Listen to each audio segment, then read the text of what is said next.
10 টাকার প্যাকেটের গুঁড়া দুধ দিয়ে কিন্তু আজকের এই রসমালাইটা আমি বানিয়েছি। খুবই সুস্বাদু হয়েছে এবং খুবই লোভনীয় হয়েছে।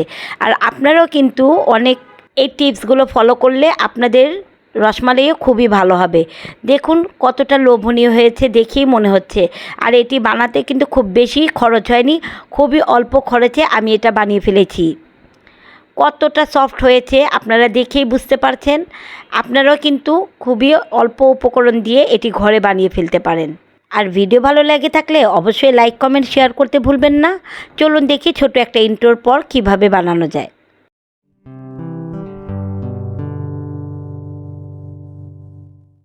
আমি এখানে আজকে একটু বেশি করে বানাবো বলে 3টা প্যাকেট নিয়েছি ডানো দুধের, আর এটা 10 টাকা করে প্যাকেট। আপনি চাইলে একটি প্যাকেট দিয়েও বানাতে পারেন, কিন্তু একটা প্যাকেট দিয়ে খুব অল্প পরিমাণ হয়, তাই আজকে আমি এখানে 3টি প্যাকেট নিয়েছি। মাত্র 30 টাকা খরচ হয়েছে।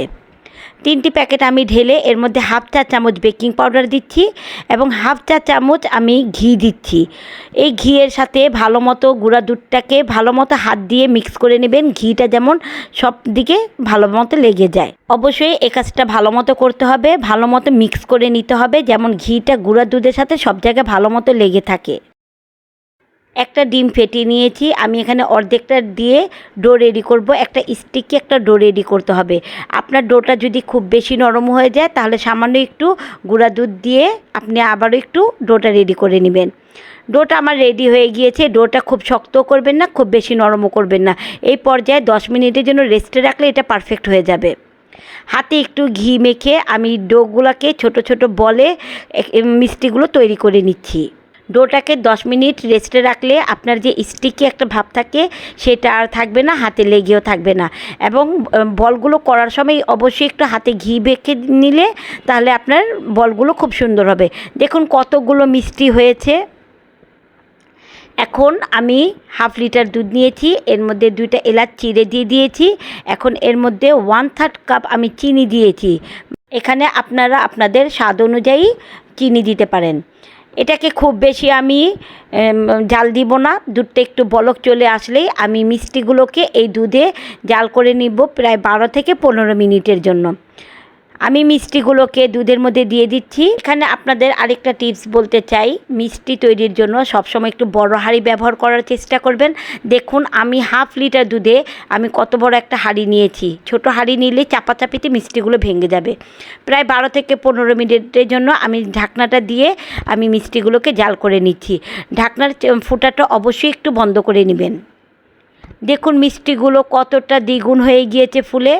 একটু পরপর যখন দুধের ঝাঁজটা উঠে আসবে তখন আপনারা ঢাকনাটা খুলে একটু নেড়ে চেড়ে নেবেন। দুধটা বলক আসলে উপর থেকে উপচে পড়ে যেতে চায়, তার কারণে আমি কিছুক্ষণ পরপর একটু এভাবে খুলে বাতাসটা বের করে নিচ্ছি। দেখুন কতটা ফুলে গিয়েছে। অবশ্যই যদি আপনারা এই টিপস অ্যান্ড ট্রিক্সগুলো ফলো করেন তাহলে আপনার মিষ্টিগুলো ভালো হবে। এভাবে হাতলটা ধরে কিছুক্ষণ একটু ঘুরিয়ে নিয়েছি। এখন আমি এই মিষ্টিগুলো শিরা থেকে তুলে নিচ্ছি। এই কাজটা অবশ্যই আস্তে আস্তে করে করবেন। মিষ্টিগুলোকে দুধ থেকে তুলে নিচ্ছি। এখন এই দুধে আপনি চাইলে মালাইও দিতে পারেন। আমি 1 কাপ ঘন দুধ দিয়েছি এবং আপনি চাইলে ড্যানিশও এখানে ব্যবহার করতে পারেন। আমি 1 কাপ ঘন দুধ দিয়েছি। এটার সাথে ভালো মতো মিক্স করে আমি এই দুধটাকে নামিয়ে ঠান্ডা করে আবার সেই মিষ্টিগুলো আমি এই দুধে ছেড়েই পরিবেশন করে নিব। মাত্র 30 টাকার গুঁড়া দুধ দিয়ে আমি 1 বাটি রসমালাই বানিয়েছি। এখানে প্রায় হাফ কেজির মতো হবে। আর আপনি এই হাফ কেজি বাইরে থেকে কিনে আনলে কতটা পরিমাণ টাকা খরচ করতে হতো। এই এত অল্প উপকরণ দিয়ে আপনিও অবশ্যই বাসায় ট্রাই করবেন এই রসমালাইটা। আশা করি আপনাদের সবার কাছে ভালো লাগবে। কোনো প্রবলেম হলে আমাকে কমেন্ট করবেন, আমি অবশ্যই রিপ্লাই দিয়ে দিব। আমার ভিডিওটি ভালো লেগে থাকলে প্লিজ লাইক কমেন্ট এবং শেয়ার করে দিবেন। আজ এই পর্যন্তই। আল্লাহ হাফেজ।